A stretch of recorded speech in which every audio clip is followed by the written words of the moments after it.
مجھے آج صبح فجر پہ ایک میسیج آیا ہوا تھا. ایک سسٹر تھیں, اب پتہ نہیں نمبر کہاں سے مل جاتا ہے, بس واٹس ایپ پہ آیا تھا, میں نے سنا اس کو, کسی اور شہر کی تھیں. وہ کہتی ہیں کہ تو ہاں بھائی ہم وی ور ڈوئنگ فائن, ہم سب کچھ بہترین تھا, کسی کے ساتھ بزنس پارٹنرشپ کی میرے والد صاحب نے, اس نے ہمیں بہت بڑا دھوکہ دیا, اچھے خاصے پیسے ان کے کھا گیا. کہتی ہیں جب سے وہ دھوکہ دیا نا تو والد صاحب کو ایسا دھچکا لگا کہ ان کو فالج کا اٹیک ہو گیا, ان کا پیرالائز ہو گیا ہاف باڈی ان کی, اور ہم نے ان کے علاج میں پیسے لگانا شروع کر دیے.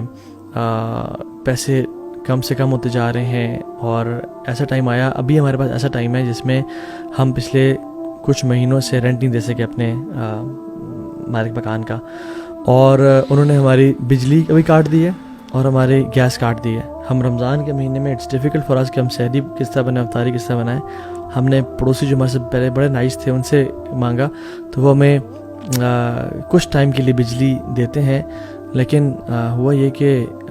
سنس میرے سے ان کا رابطہ, میرا بھائی جو ہے وہ بھی اسپیشل ہے, ٹھیک ہے, اور اس کے پاس یعنی ایک چھوٹی سی وہیکل بھی ہے, تو مالک مکان کہہ رہے ہیں کہ ہمیں یہی بیچ کے دے دو. اور جو پڑوسی ہیں جنہوں نے بجلی ہمیں فیور کر رہے ہیں, ہی ٹرائی ٹو ہراس می, اور جب مطلب اور یعنی مجھے بینیفٹ اٹھانا چاہا کہ جب تک اینڈ سبحان اللہ کہتی ہیں کہ مسائل پہ مسائل ہم پہ آفت ٹوٹ چکی ہے, اور ہم کس طرح سحری بنائیں, رائٹ ہی نہیں ہے ہمارے گھر میں, اور ہمیں پھر اپنا اے سی بھیجا, ہم نے کچھ نہ کچھ مالک مکان کو دیا, اور ہمیں وہ اس نے ہمیں پہ تھریٹ کیا ہوا ہے, کیس کیا ہوا ہے, ہم نکلنا چاہتے ہیں بٹ وہ نکلنے جب پیسے نہیں دو گے.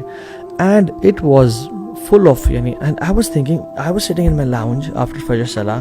اور میں دیکھ رہا, میں نے کہا میرے پاس تو لائٹ ہے یار, اور گیس بھی ہے, بچے سو رہے ہیں, every thing is okay. And that made me کرائے کہ یا اللہ تو نے اتنے نعمتیں ہم پہ کی ہوئی ہیں, اتنے احسانات میں ہم جو ہے نا ڈوبے ہوئے ہیں, اور دیر آر پیپل, اور ان کی آواز میں نا کپ کپاہٹ سی تھی, اور کہتی میں اکیلی بہن میں کیا کروں میں, اور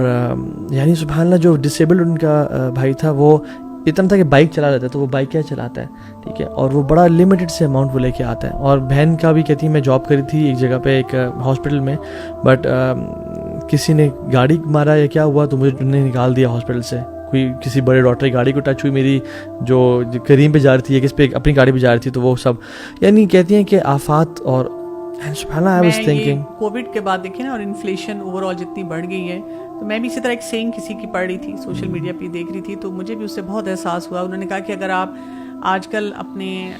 کھانے کی ٹیبل پہ یا گھر میں وہی کچھ رمضان میں انجوائے کر رہے ہیں جو آپ پچھلے سال کر رہے تھے, تو آپ اللہ کا شکر ادا کریں. اس وقت بہت فیملیز ایسی ہیں جو کچھ نہیں افورڈ کر پا رہی, اور باقی اس کے بعد میں نے بھی سوچنا شروع کیا, کیونکہ اللہ تعالیٰ نے ان لوگوں کو بھی ہمارے لیے اس طرح ایک نعمت ہی بنایا ہے نا کہ ہمیں احساس ہو کہ ہماری کیا رسپانسبلٹیز ہیں, اور جو ہمارے پاس ہے ہم اس پہ شکر بھی ادا کر سکیں. جب ایسے لوگ ہمارے ساتھ اپنے دکھ نہیں شیئر کریں گے تو نہ ہمیں کوئی احساس ہوگا, نہ ہم ان کے بارے میں سوچیں گے, نہ اپنی نعمتوں کو دیکھ سکیں. اور جب نعمتیں انسان کی زندگی میں آتی رہتی ہیں نا, تو وہ اتنا انسینسٹیو ہو جاتا ہے نعمتوں پہ, کہتا ہے یا اللہ بس ٹھیک ہے, اور وہ شکر ادا نہیں کرتا. اور شیطان نے تو کہا تھا ولا تجد اکثرهم شاکرین, اور اسی لیے نا یہ پازیٹیو سائیکالوجی کا بھی پرنسپل ہے کہ آپ صبح جب اٹھیں تو first thing you should do is کہ 5 چیزوں پہ گریٹیٹیوڈ, کہ کن 5 چیزوں پہ مجھے شکر ادا کرنا ہے. کسی کوئی بھی سچویشن ہو, وہ کون سی 5 ہیں ابھی بھی میرے پاس اللہ کی نعمتیں. تو جب آپ اٹھتے ساتھ ہی اپنی نعمتوں کو کاؤنٹ کرنا شروع کرتے ہیں تو پھر آپ کے لیے آگے بھی آسانی.